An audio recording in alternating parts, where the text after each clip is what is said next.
네, 안녕하세요, 여러분. 오늘은 인간은 어떤 존재이고, 윤리사상은 또 무엇이고, 사회사상은 무엇인지에 대해서 내용을 같이 배워보도록 하겠습니다. 자, 선생님이 함께 강좌에 넣어놓은 이 학습지 파일을 꼭 프린트하거나 옆에 같이 펼쳐놓으면 수업을 듣는 데 굉장히 도움이 될 것 같습니다. 그리고 오늘 이 두 장의 학습지를 통해서 우리 교과서 대단원 1, 여기 인간과 윤리사상 이 대단원을 모두 끝내도록 하겠습니다. 자, 우리가 인간을 얘기할 때 인간은 굉장히 다양한 특성을 가지고 있다라고 설명을 합니다. 어떤 사람은 인간은 굉장히 감정적인 존재이다. 또 인간은 굉장히 노는 것을 좋아하는 존재이다. 라는 얘기를 할 수 있는 것처럼 정말 가지각색의 특성들을 가지고 있습니다. 자, 그러면 윤리와 사상 교과서에서는 인간의 특성을 무엇으로 설명하고 있는지 같이 보도록 할게요. 자, 일단 제일 가운데 인간이라고 적어 놓겠습니다. 인간의 특성.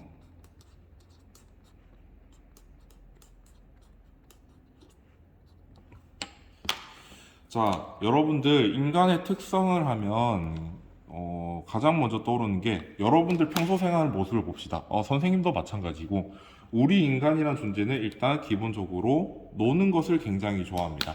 그쵸? 여러분들 공부를 해야 되는데 노는 거, 핸드폰 보고 유튜브 보는 거를 굉장히 좋아하고 선생님도 일을 해야 되는데 뭔가 귀찮고 놀고 싶어 하죠. 그런 특성들을 뭐라고 얘기하냐? 유희적 존재라고 부르게 됩니다. 그래서 인간은 유희적 존재이다 라고 얘기할 수 있겠네요.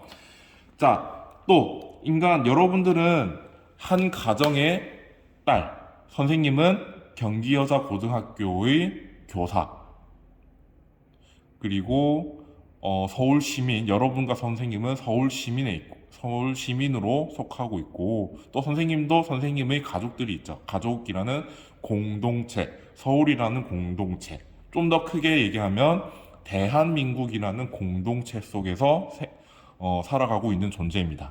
자, 이런 인간의 특성을 우리는 사회적 존재라고 얘기를 합니다.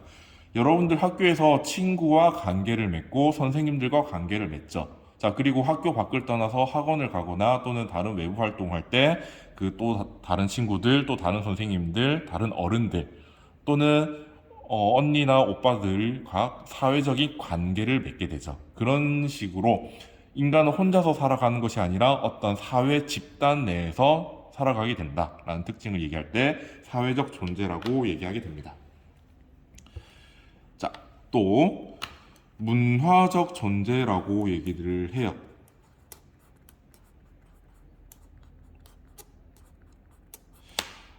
자, 인간은요, 우리가 인간이라는 존재가 사회생활을 하게 됨으로써 그 공동체가 가지는 특유의 문화가 존재하게 됩니다. 예를 들어서 아주 예전에는 잉카 문명 속에서는 잉카 문화, 또 대한민국에서는 대한민국의 그 시대 상황에 맞는 그 문화들이 존재했었고 요즘에는 세대별로 문화가 다르다라고 얘기하죠. 뭐 N세대의 문화, Z세대의 문화 식으로 이제 사회적 관계를 맺고 있는 사람들끼리 공유하고 있는 어떤 특징이 있습니다. 그런 것들을 통칭해서 우리는 문화라고 부르는 것이고, 그런 고유한 문화를 만들어 가면서 살아가는 존재로서 인간을 문화적 존재라고 보고 있습니다. 자, 그리고 여기 선생님은 속하지 않는 측면이긴 한데, 많은 사람들이 어떤 종교를 가지고 있습니다. 일단 초월자를 믿는 사람들을 얘기를 하죠. 종교적 존재. 자, 우리는 인간이란 존재는요, 살아가면서 굉장히 힘든 과정들을 겪게 됩니다. 그래서 우리가 나의 힘으로 어떻게 해결할 수 없게 될 때, 초월자라는 우리보다 더 상위의 존재가 있다라는 것을 믿게 되고, 거기에 자신의 몸과 자신의 삶을 이제 의지하려는 그런 특성을 가지게 됩니다. 이 종교적 존재라는 얘기는요, 뭐 기독교 신자다, 불교 신자다, 뭐 이런 것들을 다 포함하는 얘기고, 아주 예전에 신석기나 신석기 시대 이럴 때만 해도 종교라는 것이 존재했습니다. 여러분, 토테미즘, 그런 것들 얘기 들어봤죠. 어떤 나무를 신성시해서 거기에 제사를 지내고 기원을 하는, 또는 어떤 특정 동물들을 신성시해서 그 동물들을 숭상하고 신적인 존재로 모시는 것처럼, 그런 것들처럼 굉장히 종교라는 것은 오래 지속되어 왔다. 예전부터 있어 왔다라는 것을 얘기할 수 있겠습니다. 자, 여기 이제 두 가지 선생님을 얘기할 건데요. 이게 왜 부러지지? 힘을 너무 많이 줬나 봐요. 자, 이게 선생님은 좀 중요하다라고 생각을 하는데, 이성적 존재를 먼저 얘기를 할게요. 여러분, 이성적이다 했을 때 우리가 이성이라는 표현을 여러분들이 중학교 때 또는 초등학교 때부터 많이 쓰여왔던 단어일 거고 많이 들어왔던 단어일 겁니다. 근데 이성이 뭘까? 이성이 뭔지는 잘 모르겠는데 뭔가 합리적인 것 같고 그런 뉘앙스가 들죠. 자, 선생님은 이 이성적 존재할 때 이성을 논리적으로 사고할 수 있는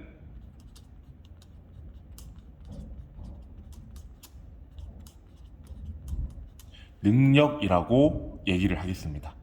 자, 그래서 우리가 논리적으로 생각할 수 있는 인간의 특성을 특성을 콕 집어서 얘기할 때 이성적 존재라고 얘기를 하는 거죠.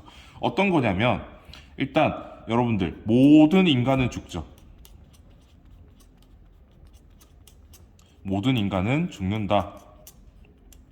자, 그런데 지금 수업을 하고 있는 장준혁이라는 선생님은 인간이다.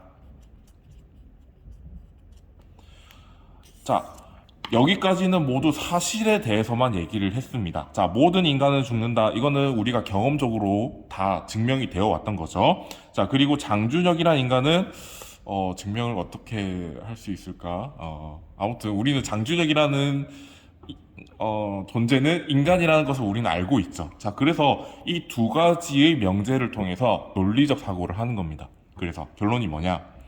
장준혁은 죽는다. 라는 것을 우리는 알게 되는 거죠. 어떤 능력을 통해서? 논리적으로 사고할 수 있는 능력을 통해서 알 수 있다. 아, 선생님, 장준혁이라는 사람은 죽지 않아요. 하는 거는 논리적 사고에서 어긋나는 거죠. 자, 이렇게 우리가 어떤 사물이나 현상에 대해서 이성을 활용해서 논리적인 사고를 할 수 있다라는 특징을 얘기할 때 인간은 이성적 존재다라는 얘기를 하게 되는 겁니다. 자, 이 이성적 존재와 연관돼서 나오는 게 있는데, 우리 윤리와 사상 과목이잖아요. 윤리적 존재라는 특징을 가지게 됩니다. 중요하겠죠. 자, 그러면 선생님, 우리가 지금 윤리라는 수업을 듣고 있긴 하지만 선생님, 전 아직 윤리가 무엇인지 잘 모르겠어요. 윤리란 동양에서 얘기하는 것과 서양에서 얘기하는 것을 요즘에는 통칭해서 얘기하는 거거든요. 그래서 인간이라면 마땅히 지켜야 할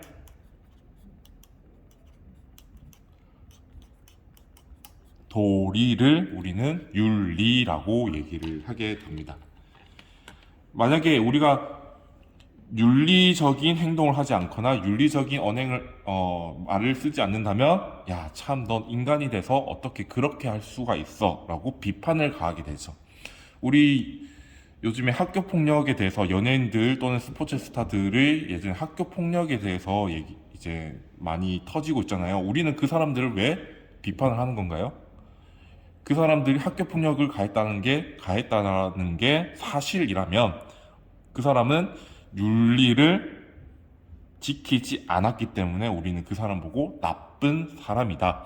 또 그 사람이 옳지 못한 행동을 했다라고 얘기를 하게 되는 거죠.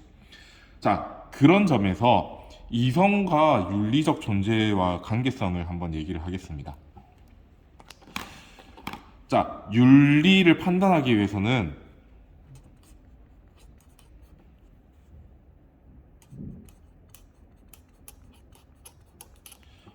이것이 윤리적인가 윤리적이 아닌 것인가 판단하기 위해서는 반드시 이성이 필요하기 때문입니다.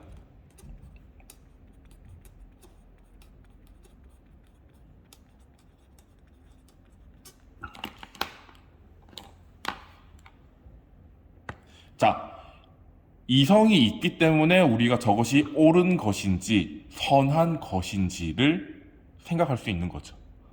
만약에 이성이 없다라고 하면 우리는 그것이 윤리적이다, 윤리적이지 않다, 선하다, 나쁘다라는 것을 판단할 수 없게 됩니다. 그렇기 때문에 이성적 존재와 윤리적 존재는 관련성이 있다. 다만 윤리라는 것은요, 사실을 판단하는 것이 아니라 우리가 어떤 가치를 가지고 판단을 하는 겁니다. 예를 들어서 어떤 사람이 나의 권리를 침해했다 라는 것에 대해서 선하다, 나쁘다라고 판단을 내는 것이 윤리적 판단인 겁니다. 그렇기 때문에 관련성이 있지만 동일한 것은 아니다라는 것을 여러분들이 좀 알고 있으면 좋을 것 같아요. 그래서 이렇게 인간의 특성에 대해서 얘기를 했습니다. 자, 그러면 이제 여러분들 중학교 때 아마 인간의 본성에 대해서는 어떻게 생각하느냐라는 질문을 한 번쯤은 받아봤을 거예요. 그리고 여러분들 여러 가지 문학 작품이나 영화를 통해서 또는 여러분들의 경험을 통해서 인간은 참 태어날 때부터 선한 것 같아. 태어날 때부터 악한 것 같아. 라고 이제 생각하게 되는 어느 시점이 있잖아요. 자, 그러면 우리는 그것을 좀 더 구체적으로 얘기를 해보도록 하겠습니다. 인간의 본성에 대한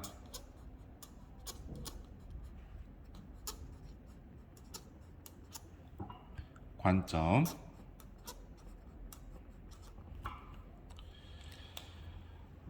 자, 정말 다양하게 인간의 본성은 어떠냐라고 물어볼 때 정말 다양하게 얘기를 할 수 있는데 일단은 선생님은 선하다, 악하다의 관점에서 얘기를 하겠습니다. 일단 성선설.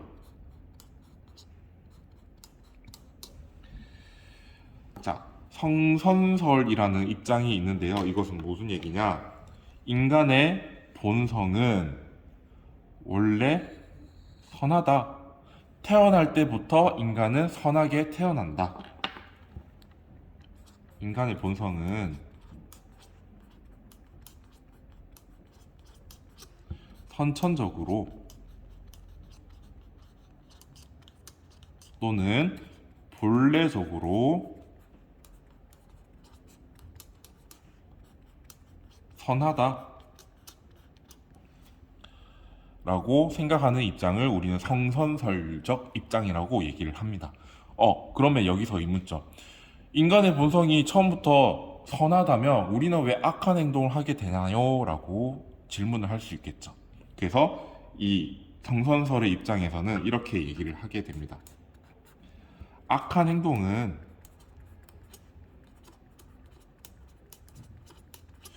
우리의 본성 때문이 아니야. 본성에서 비롯한 것이 아니다.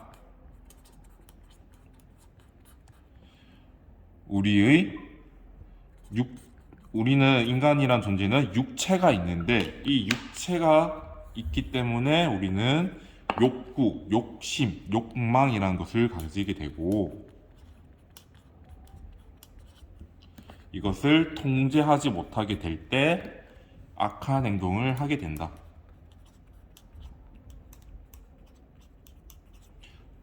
라는 입장이 성선설적 입장입니다. 자, 그러면 반대의 입장에서 성악설이라는 입장도 있겠죠. 인간의 본성은 원래 태어날 때부터 악하다라고 보는 입장입니다. 여기 인간의인데 미안해요. 인간의 본성은 선천적으로 또는 본래적으로 악하게 태어났다. 우리가 일상생활에서 보면 좀 그런 이 성악설이 지지받는 측면이 좀 많죠. 아무래도 왠지 그냥 내버려 두면 자기 욕심을 채우기 위해서 다른 사람들에게 피해를 주는 그런 모습들도 보이고 그런 것처럼 실 그래서 여러분들이 실제로 생활하다 보면은 이 성악설의 입장을 지지하게 되는 친구들이 굉장히 많습니다. 그래서 선생님은 그 부분에 대해서 좀 안타깝다. 이 시대가 또는 이 세태가 굉장히 안타깝다라는 생각을 하고 되는데, 그래도 살다 보면은 이제, 그래도 참 좋은 사람이 있구나라는 것을 알게 되는 경우도 있습니다. 자, 아무튼 성악설은 이런 입장인데, 그러면 반대로 또 이런 비판을 받게, 이제 의문을 갖게 되죠. 살다 보면 정말 착한 사람들, 착한 행동을 하는 사람들도 존재하는데, 그거는 어떻게 설명할 수 있느냐? 자, 성악설의 입장에서는 이렇게 얘기를 합니다. 선한 행동은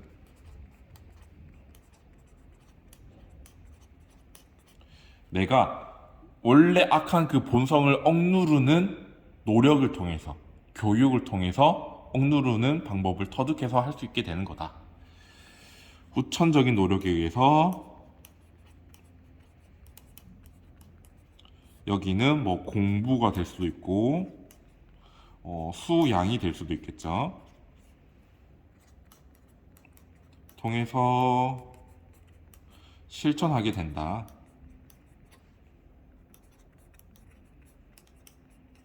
라고 생각하는 입장입니다.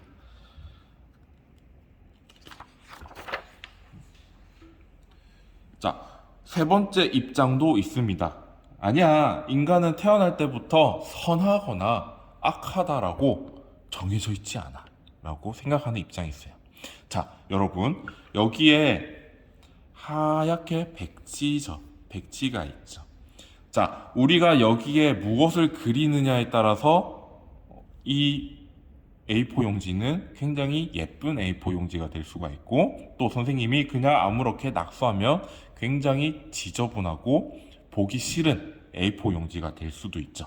그런 얘기를 하는 입장이 있습니다. 우리는 그 입장을 성, 무, 선, 악, 설이라는 입장으로 부르게 됩니다. 인간의 본성은 선이나 악이 없어 라고 하는 입장인 거죠. 인간의 본성은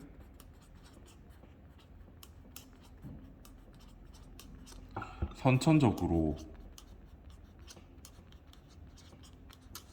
또는 본래적으로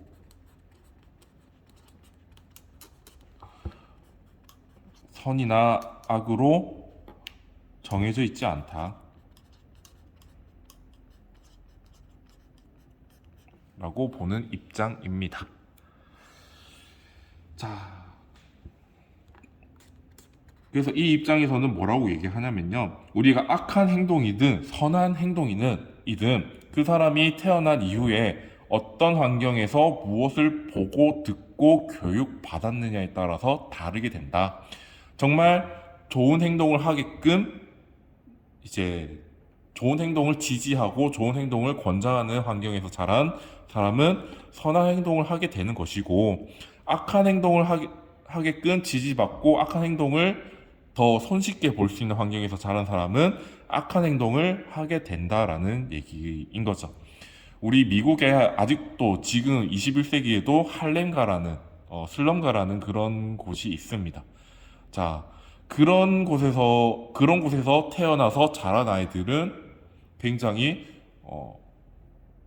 비도덕적인 행동을 할 가능성이 높게 되겠죠. 왜? 주변에서 워낙 비도덕적인, 비윤리적인 행동을 손쉽게 실천하고 그것을 볼 수 있는 환경이 조성되어 있으니까. 그래서 여기서는 후천적인 경험 또는 노력에 의해서 선이나 악한 행동을 하게 된다 라고 설명하고 있습니다.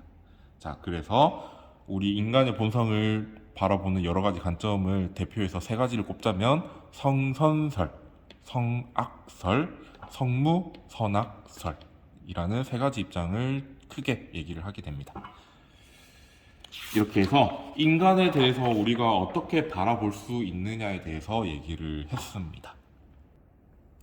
자, 그러면 여러분들 혹시 교과서의 목차, 차례를 본 친구들은 알게 되겠지만요.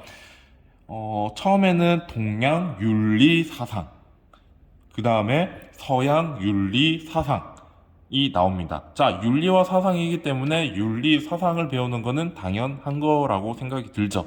자, 그런데 맨 뒷파트를 보면요, 사회 사상이 나옵니다. 뭐 선생님은 정치 사상이라고도 얘기를 하긴 하지만 윤리와 사상인데 왜 사회 사상까지 배우게 되나요? 라고 물어보는 친구들이 종종 있습니다. 자, 여러분, 우리 인간은요, 아까 인간은 어떤 특징을 가지고 있다고 얘기했죠? 어떤 사회 집단을 구성해서 살아가게 된다라고 얘기를 했잖아요. 우리가 선생님, 저는 나 말고 누구도 필요 없어요 라고 나만 존재하면 돼요, 나는 나 혼자서 모든 것을 해결할 수 있어요 라는 친구 있을까요? 자, 여러분들이 무엇인가를 먹기 위해서는 누군가가 밭을 일구고 거기서 생산물을 만들어내고 그것을 이제 시장에 이동시키고 그것을 판매하는 사람이 있어야 됩니다. 또 여러분들이 입고 있는 옷, 여러분들이 생활하는 집, 이런 것들도 여러분들 스스로 뭐 할 수야 있긴 하지만 여러분들이 생활하면서 필요한 모든 것들을 해결하는 데는 역부족일 겁니다. 여러분들의 힘은. 그래서 우리는 사회 집단을 구성해서 내가 할 수 있는 것, 상대방이 할 수 있는 것을 교환해가면서 살아가게 되는 거죠. 자, 그래서 인간은 어쩔 수 없이 또는 너무나 자연스럽게 사회 집단을 구성해서 살게 된다. 자, 그러면 이 사회 속에서도 우리가 지켜야 할 규칙들이나 도리 같은 것들이 필요하겠죠. 그리고 이 사회가 어떻게 구성이 되면 당연히 인간에게 영향을 줄 수밖에 없다라는 생각도 할 수 있습니다. 그래서 윤리와 사상이라는 과목에서 사회 사상을 배우는 겁니다. 자, 그래서 윤리 사상은 무엇이고 사회 사상은 무엇인가?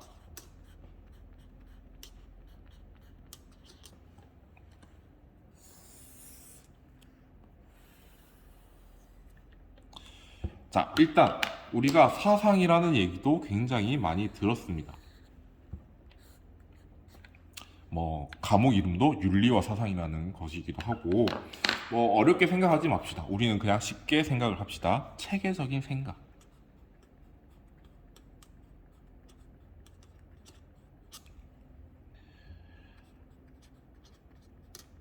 자, 여기서 선생님, 체계적이다라는 얘기를 많이 하는데 그럼 체계적이다라는 건 어떤 의미인가요? 내가 어떤 결론을 주장하면 그 결론을 뒷받침하는 근거들을 제시할 수 있어야 된다라는 얘기입니다. 그런 얘기예요. 그러면 나는 이런 근거를 통해서 이런 결론을 낸다라는 것은 모두 사상이라고 얘기를 할 수 있겠죠. 자, 윤리사상을 봅시다. 윤리사상은 이제 윤리사상이란 무엇이냐? 인간의 본질과 인간은 어떤 존재인지를 방금까지 얘기를 했죠. 인간은 어떤 특성을 가지고 있고 인간의 본성을 어떻게 바라볼 것인가. 인간의 본질과 또 인간은 어떤 이상적 모습을 가져야 되는가.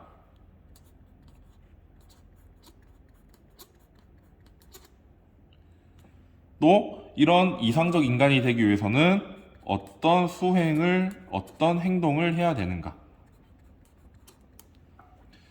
들을 얘기해 주는 것을 모두 우리는 윤리 사상이라고 얘기할 수 있습니다.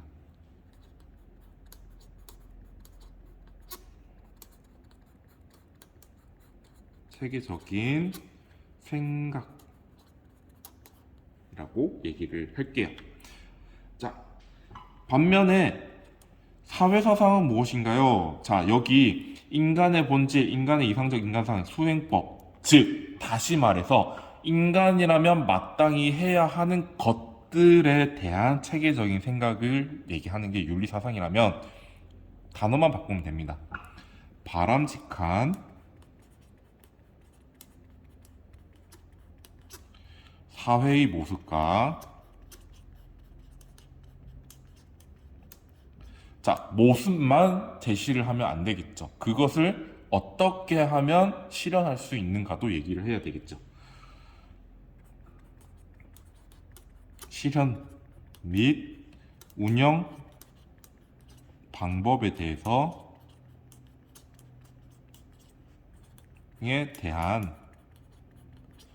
체계적인 생각을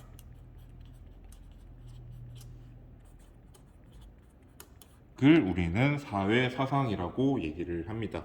또 다르게 설명하자면 그냥 사회현상이나 사회의 모습들을 해석하는 체계적인 생각 이렇게 얘기를 할 수도 있어요. 그래서 다양하게 이제 정의를 내릴 수 있지만 선생님은 주로 이렇게 정의를 내리는 편입니다. 자, 그러면 우리는 윤리사상이 왜 필요한가에 대해서 필요성과 중요성에 대해서 얘기를 해볼게요. 만약에 우리가 윤리사상이 없다면 인간은 어떻게 살아갈까를 생각해 봅시다. 자, 인간의 본질에 대해서도 알지 못해. 인간이 어떤 삶을 살아야 되는지도 알지 못해. 인간이라면 마땅히 지켜야 할 것들에 대해서 모른다면 우리는 인간다운 삶을 살지 못하게 되겠죠. 자, 그래서 좀 좋게 표현을 하자면 인간다운 삶을 살아가는데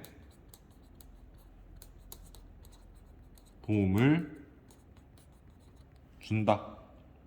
내가 어떤 사람이 되어야 될 것인지, 그런 사람이 되기 위해서는 어떻게 해야 되는지에 대해서 알려주는 것이 윤리 사상이잖아요. 자, 사회사상은 그러면 왜 중요한가요? 이 사회사상은요, 지금 이 사회가 무엇이 잘못됐는지 비판하게 해줍니다. 현 사회의 문제점, 비판할 수 있는 근거를 제시해준다. 우리가 나아가야 할 사회의 모습은 이런데 이것과 비교해서 우리 현실 세계는, 현실 사회는 이런 점이 너무 잘못됐어. 예를 들어서 모두가 행복하게 살아야 되는데 지금 현대 사회에는 특정 부류만 행복하게 살고 있어. 그럼 잘못된 거잖아. 바꿔야지. 라고 근거를 제시할 수 있게 되는 거죠. 만약에 이런 근거를 제시할 수 없다면은 우리는 바람직한 사회를 지금 현대 사회의 문제점을 비판할 수 없게 되고 더 좋은 사회로 나아갈 수 없게 되겠죠. 그래서 굉장히 중요한 중요성을 가지고 있다라고 얘기를 할 수 있겠습니다. 자, 차이점은 이겁니다. 윤리 사상은요, 바람직한 인간의 모습에 대해서 얘기를 하는 겁니다. 인간은 어떤 존재이고 바람직한 인간은 어떤 존재야. 인간에 대해서 얘기를 한다면 사회사상은요, 바람직한 사회는 어떤 사회야 라고 얘기를 하는 거죠. 그래서 윤리사상은 인간에 대해서, 사회사상은 사회에 대해서 설명을 한다, 탐구를 한다 라고 얘기를 할 수 있겠습니다. 자, 그래도 공통점이 있습니다. 이 윤리사상과 사회사상은 모두 인간의 행복을 실현하고자 합니다. 왜 우리가 바람직한 사회, 이제 여기 윤리사상에서는 이 말이 이해가 되죠. 자, 그러면 사회사상의 입장에서 봅시다. 우리는 왜 바람직한 사회를 구성을 해야 되나요? 당연히 인간이 행복한 삶을 살기 위해서 바람직한 사회를 구성하려는 것이겠죠. 그래서 궁극적으로는 윤리사상이든 사회사상이든 모두 인간의 행복을 목적으로 삼고 있다라는 공통점이 있습니다. 자, 이렇게 윤리사상과 사회사상의 얘기가 끝났고요. 여러분들 지금 보고 있는 학습지 두 번째 페이지 보면 이 윤리사상과 사회사상의 역할이 있습니다. 한번 같이 얘기를 해보도록 합시다. 번호를 몇 번을 매겨야 될까요? 앞에 이거를 3번으로 합시다. 3번. 그러면 4번? 4번으로 하기도 좀 애매한데 그냥 여기 윤리사상과 사회사상의 역할이라고 부르겠습니다. 자, 왜라는 것이기보다는 그러면 윤리사상을 통해서 우리가 뭘 할 수 있나요? 윤리사상을 배움으로써 우리가 어떤 영향을 받을 수 있나요? 라고 얘기를 할 수 있는 거죠. 자, 윤리사상은 일단 동양과 한국으로 나눌 수 있고요.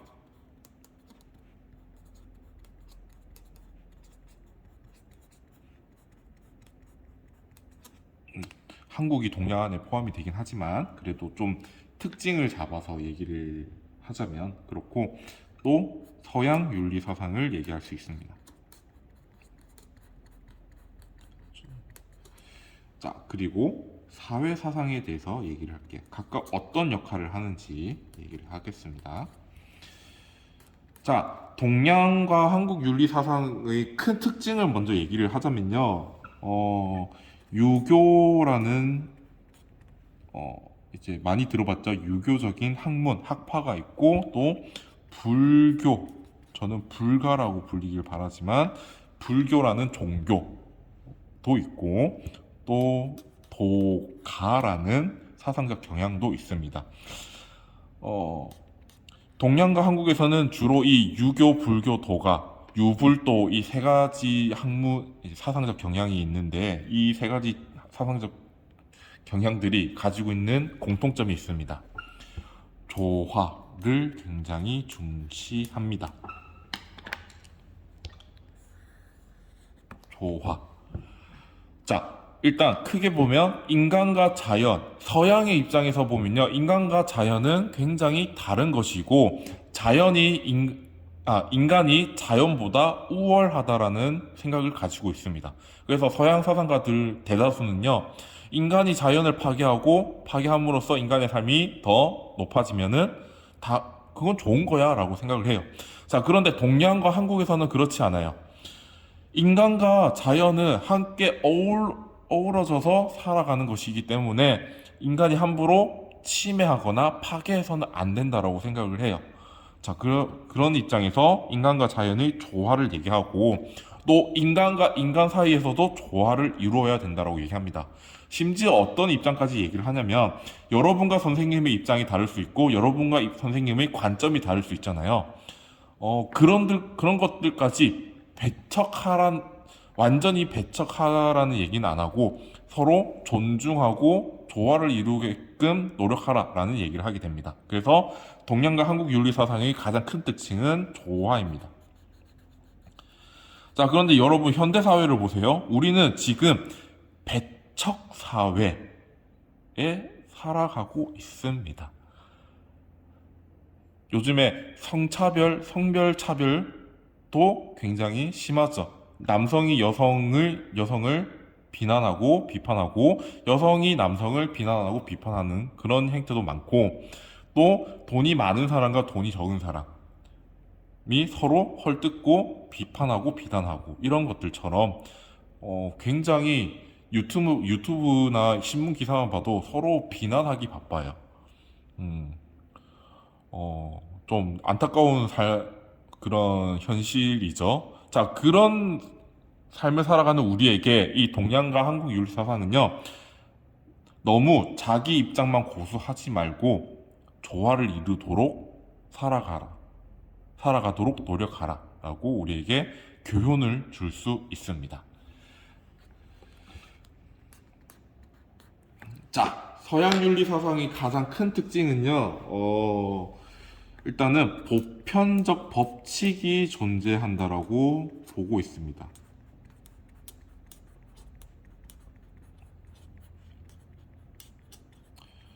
사실 정말 정말 구체적으로 얘기하면 이 동양에서도 보편적 법칙이라는 게 존재한다는 것을 인정을 해요. 자, 그런데 서양 윤리 사상에서는 이것을 굉장히 논리적으로 얘기를 하고 가장 탁 드러나는 특징이기 때문에 주로 이렇게 설명을 하게 됩니다.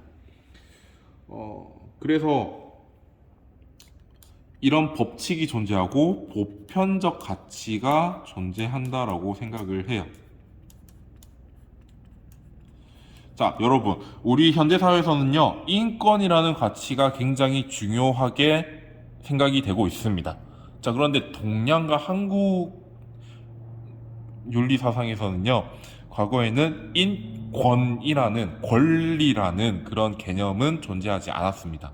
물론 그와 유사한 어떤 개념은 있긴 하지만 현대사회에서 부르는 권리 개념은 존재하지 않아요.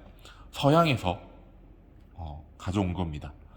자, 인간이라면 마땅히 가지고 있는 권리, 인권이라는 보편적 가치가 존재하고 우리는 그것을 보호해야 된다, 또 발전시켜야 된다라는 얘기를 하게 되는 거죠. 그래서 서양 윤리 사상은 이런 보편적 가치가 존재한다라는 것을 얘기하고 있고 우리에게는 그런 보편적 가치를 추구하도록 얘기를 하고 있게 되는 거죠. 자, 사회사상은 앞에 했던 얘기와 마찬가지로 지금 우리 현대사회의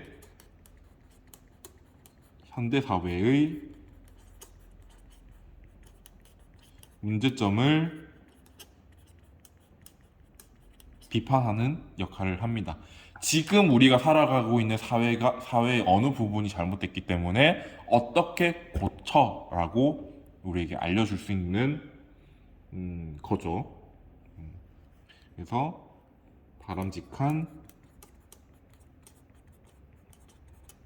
사회의 모습 그리고 이것을 실현하는 방법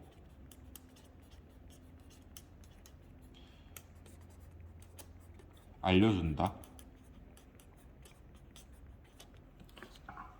라는 역할을 수행하고 있습니다. 그렇기 때문에 우리 윤리와 사상에서는 이런